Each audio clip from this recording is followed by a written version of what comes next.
Police से पता लगाया गया तो मालूम हुआ कि हाँ एक ऐसा महात्मा आया है, गंगा के किनारे उसका स्थान है, वे बड़े अच्छे हैं, आप भी उनके दर्शन कर ले, शायद हुई हो।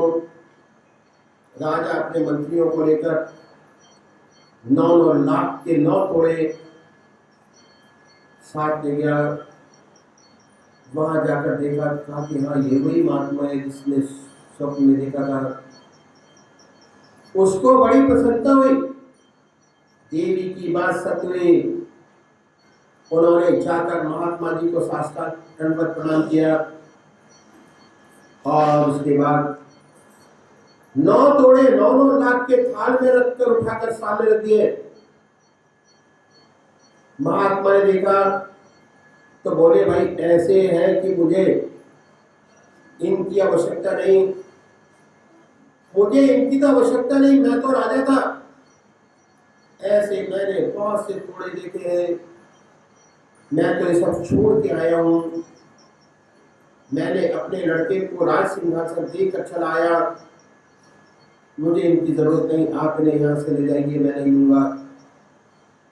राजा बड़ी परेशानी में पड़ा कि माता का हुक्म था, आज्ञा थी, ये तो महात्मा लेता ही नहीं।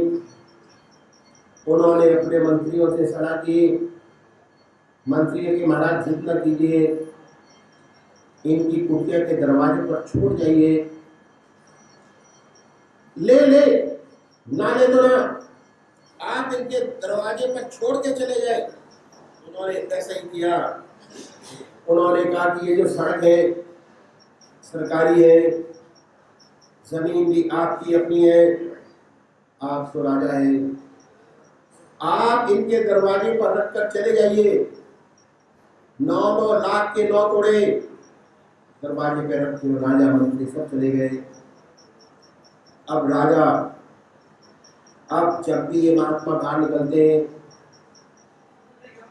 तोड़ों पर निगाह पड़ती है, शौच के लिए निकले, फल तोड़ने निकले,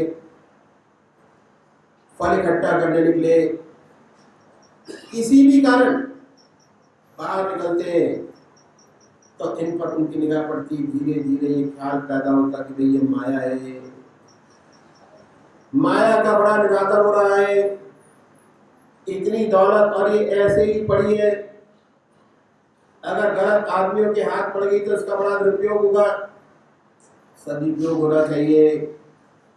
बार बार मन में ख्याल होता कि क्यों इसे न रख लिया जाए और मौका लगे तो इसका सदुपयोग किया जाए। आत्मा कहती है कि ये तो सब छोड़ के आए हो, तुम्हें क्या मतलब, आप तो अपनी साधना में लगे रहो, इसमें क्यों पढ़ते हो फिर दोबारा इस चक्कर में। आत्मा यही कहती है। धीरे धीरे 15-20 रोज मन और आत्मा की लड़ाई होती रही। 15-20 रोज के बाद मन की जीत हो गई और मन ने कहा ये तो सब नहीं, एक निकाल कर रख लो, कोई महात्मा संत आए उसकी सेवा में काम आएगा। एक उन्होंने उठाया पर रखे कहां, अपना हाथ हटाया, रेत हटाई और उस रेत में दबा लिया, उसके ऊपर आसन पर बिछा लिया।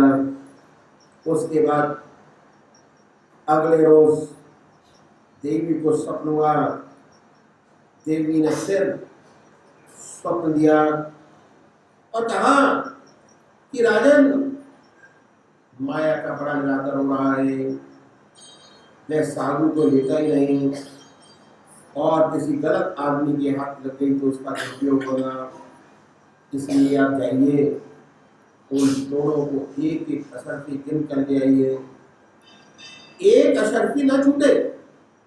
राजा की आंख खुल गई, बड़ा दुखी हुआ कि ऐसे जंगल में अशर्फियों का कहां पता चलेगा। कितने दिन इसने छोड़ा होगा, हिम्मत की, मंत्रियों को साथ लिया, सलाह की, इसमें खुफिया पुलिस की बड़ी जरूरत पड़ेगी और खुफिया पुलिस के बड़े अफसर को साथ किया, उस स्थान तक पहुंच गए। वहां देखें, वहीं पता चलेगा क्या हो सकता है। वहां देखा तो अशरफियां वहीं पड़ी हुई है, चमक रही हैं। कहा काम बन गया, लेकिन जब बिना तो एक कम पाया, कहा कि देवी ने कहा था एक के गिन कर लाना। देखते हैं सब यही है, उसका पता चल जाएगा। अगर एक ना मिलती तो मुश्किल हो जाता, एक का पता लगाना तो बहुत आसान काम है। उन्होंने उनके साथ जो खुफिया पुलिस के कर्मचारी थे उनसे कहा कि भाई जंगल देखो, झाड़ी देखो, झाड़ी पीटो। सब देखना शुरू हुआ, खोज शुरू हुई, लेकिन थोड़ा नहीं मिला। कहाँ जा सकता था, यही सोच रही थी कि किसी जानवर के पैर में लगकर कहीं चला गया होगा, कहीं झाड़ी वाड़ी में फंसा होगा। फिर देखे, उन्होंने फिर महात्मा जी की कुटिया का छप्पर देखा, या किसी जानवर ने डाल दिया होगा, मगर पता नहीं चला। थक गए।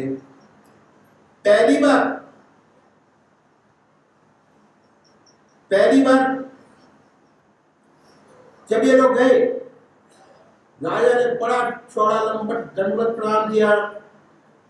अब की बार गए तो थोड़ा गिरने में लग गए। महात्मा जी को इग्नोर कर दिया। थोड़ा गिरने लगे कि थोड़ा है या नहीं। जब थोड़ा नहीं मिला, निराश हो गए। तब महात्मा जी के पास गए और महात्मा जी से कहा कि महाराज ये 9 तोड़े थे, 8 मिल गए, एक कहाँ चला गया। महाराज जी ने पहली बार कहा था कि हमें तो क्या लेना देना, ऐसे हजारों तोड़े छोड़ कर आए हैं, अब कैसे कह दें कि एक हमने रख लिया। ये तो बड़ी मान हानि हो जाएगी। मान का कंसिडरेशन उनके हृदय में ऐसा आया कि खट से कह बैठे कि हमें तुम्हारे तोड़ों से क्या मतलब, ऐसे तो हजारों तोड़े छोड़ कर आए, देख लो जहां तुमने डाला है वहीं ढूंढ लो, हमें तुम्हारे तोड़ों से क्या मतलब कह दिया। जैसा फट गए। फिर देखना शुरू किया। जो आईजी पुलिस था बड़े गौर से बात कर रहा था, देख रहा था। सुबह से शाम हो गई, इतनी देर हो गई, महात्मा जी ने अपना आसन नहीं छोड़ा। आसन पर तो इतना बैठना होता नहीं, सुबह से शाम तक उसने आसन नहीं छोड़ा। छोड़ा ही नहीं, उसने हिम्मत की और महात्मा जी से कहा कि महात्मा जी खड़े हो जाओ। आसन हटाया, उंगलियों के निशान थे, वही देखा तो थोड़ा मिल गया। और जब थोड़ा मिल गया तो आईजी ने महात्मा जी को बड़ी टेढ़ी निगाह से देखा। बोले बड़े महात्मा बने हो, कहते हो कि हम तो ऐसे थोड़े छोड़ कर आए हैं। चोरी और फिर झूठ 2-2 गुना, काम तो जेल का किया है, काम तो जेल का किया है, पर छोड़ देते हैं। अब क्या हुआ, ये सोचकर ये महात्मा की बड़ी मुश्किल है यहाँ पर, और उसके ऊपर साधना के लिए गंगोत्री जमुनोत्री और ऊंचे पहाड़ पर चले गए। अब तो रास्ते बहुत आसान हो गए, पहले ज़माने में बड़ी मुश्किल था, अब तो आसान हो गया, उतना मुश्किल नहीं है। पहुँचते उन्होंने एक स्थान मिला, एक ऐसी गुफा मिली, अगर गुफा के अंदर बैठ जाया जाए, ऊपर से चट्टान ढक ली जाए, तो सपने में ही पता न चल सके कि इसमें कोई आदमी छुपा है, कोई बैठा है। ऐसी गुफा में जो एकांती थी कि आदमी ना पहुंच सके, उन्होंने अपना स्थान बनाया रहने का। उस गुफा में रहने का, और सिर्फ एक बार उस गुफा से निकलते, एक बार ब्रह्म मुहूर्त में 3:30 बजे, 4 बजे से एक बार निकलते गुफा से, गंगा के किनारे, चल तो चाहिए इसलिए गंगा के किनारा बनाया, गंगा में स्नान करते। ऐसी जगह थी जहाँ थोड़े बहुत फल मिल जाते, फल इकट्ठा करते, अपनी गुफा में दाखिल हो जाते हैं और फिर दिन भर अपनी गुफा से न निकलते हैं। सिर्फ एक बार निकलते, बड़ी कठोर तपस्या प्रारंभ की, लगातार कई वर्षों तक तपस्या करते रहे। कभी कोई पहाड़ी उधर से आ निकले, उस समय ब्रह्म मुहूर्त में उसने देखा कि एक महात्मा यहाँ इस गुफा में बैठा है, चल ले जा रहा है, बड़े गौर से इस गुफा में रहता है। नीचे गया, उसने और लोगों को बताया कि ऊपर जो गुफा है उसमें महात्मा रहते हैं और सुबह निकलते हैं, बाकी पत्थर ढक लेते हैं। और कोई देखने गया कि हाँ महात्मा है, गुफा में रहता है। और महात्मा ने कहा कि अब साधक ने अच्छी तपस्या कर ली, अभी जरा एक टेस्ट और दिया जाए ताकि आगे बढ़े। ईश्वर ने चाहा कि और तरक्की मिले, ऐसे साधक धीरे धीरे ख्याति बढ़ती चली गई। गांव के आसपास के लोग उनके दर्शन करने जाने लगे, कभी एक, कभी दो, कभी तीन। उस समय पहुंचते, दर्शन करते, किसी की हिम्मत न पड़ती कि अंदर जाए और उनसे बात करे। जब गुफा में रहते पत्थर ढक लेते, इसका मतलब ये कि बात किसी से करना नहीं चाहते थे कि कौन उनका शाप ले, कोई नहीं जानता था।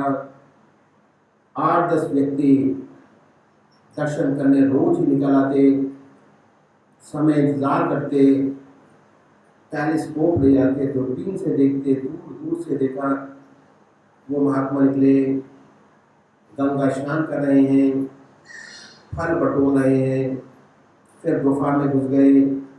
बड़े गौर से देखते हैं। एक बार क्या हुआ, प्रभु की फिर विशेष कृपा हुई। हिमाचल प्रदेश का जो उस जगह का राजा था, ये पहले यहाँ छोटे छोटे राज थे, वह शिकार खेलने निकल गया अपनी धर्मपत्नी के साथ, रानी के साथ। शिकार खेलते खेलते एक दूसरे से बिछड़ गए।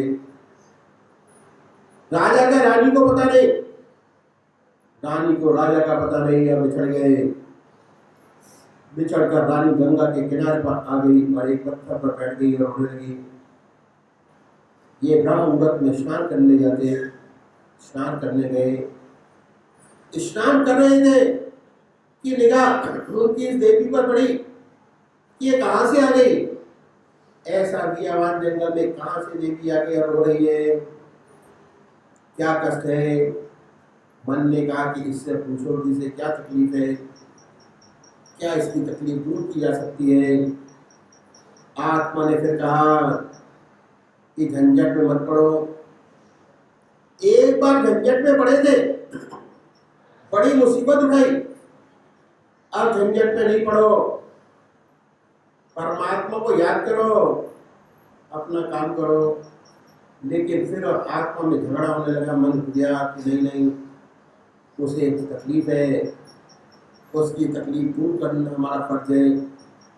तकलीफ दूर करना, ये उन देवी के पास गए, रानी थी, उन्होंने प्रार्थना की, देवी तुम्हें क्या कष्ट है। उसने कहा कि गंगा के पार जो दूसरा देश है, मैं उसकी रानी हूं। हम एक रास्ते से आए, घोड़ा कूदा, लेकिन अब मैं जा नहीं सकती क्योंकि हमें रास्ता मालूम नहीं, और यह गंगा का पार बड़ा चौड़ा है, तैरना मुझे आता नहीं। हमारे राज का ऐसा नियम है, अगर रानी देश से बाहर रहे और एक रात बाहर काटे तो रानी नहीं रहती, पदच्युत कर दी जाती है। अगर रात पार में पार कर जाती है तब तो मैं रानी रहूंगी, अगर अगला दिन निकल गया तो फिर रानी नहीं रहूंगी। तो मुझे गंगा के पार जाना बहुत जरूरी, बहुत आवश्यक है। तैरना मुझे आता नहीं, कोई हमें पार करा दे। महात्मा जी ने कहा कि ये क्या बात है, तैरना मुझे आता है, मैं तुझे अभी पार करा देता हूँ। ठीक है, यही तो चाहिए, गंगा में घुसे। जब धार आई, उसने कहा मैं तो गई महात्मा जी से। महात्मा जी ने हाथ पकड़ लिया, मैं तो भाई आगे बढ़े, पानी और घर आया, बोली मैं तो डूबी। महात्मा जी ने उसे अपने कंधे में बैठा लिया। उसके बाद क्या हुआ, वो तो सच्चा भक्त था, उसके मन में विकार पैदा हुआ। मन में विकार पैदा होते ही अपने मन की दशा का उसको पता चल गया कि अरे अरे राम, इतनी तपस्या करने के बाद भी मन की यही दशा। हे राम राम, उसे अपने पर बड़ी गिलानी आई, बड़ा रोना शुरू किया और जैसे तैसे उस देवी को लाया, पार उतारा। उधर क्या हुआ, जो लोग उसे देखने आए थे, बहुत दिनों से आते रहे, दूर से देखते थे, उन्होंने देखा कि यहाँ आज तो महात्मा जी किसी स्त्री को अपने साथ ला रहे हैं। सब झपट कर किनारे पर आ गए और खूब काली पीट कहा कि ये बाबा कैसा है, ये दिन में रहता है, रात को क्या करता है, गलत छिड़क दिया। वो सच्चा भक्त था,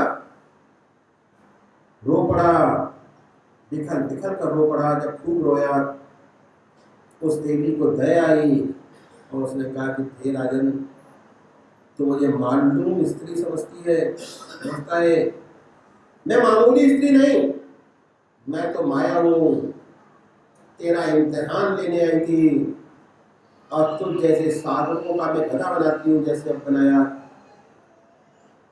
गधा बनाकर सवारी लेती हूँ, जैसे तेरे ऊपर भी।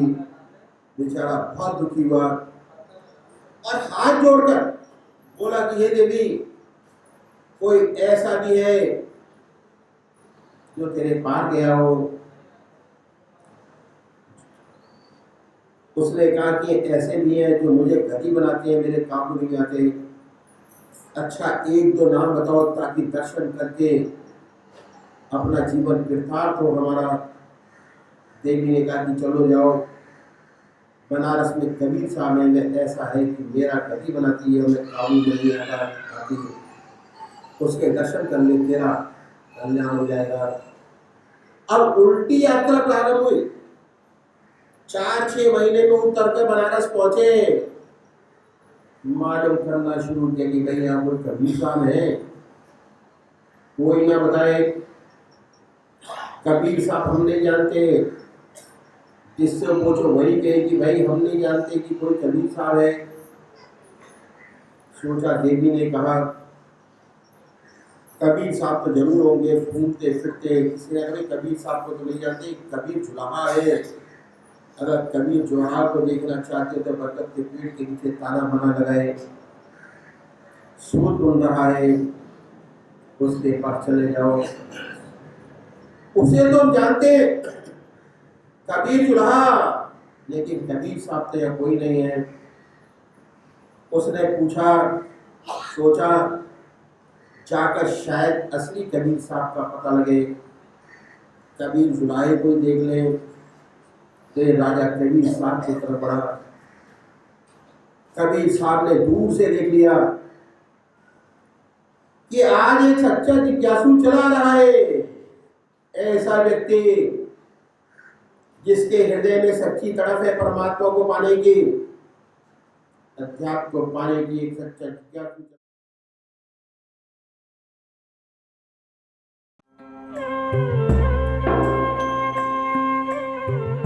ध्यान योग के कार्यक्रम आनंद योग से निशुल्क जुड़ने के लिए संपर्क करें 9810239677।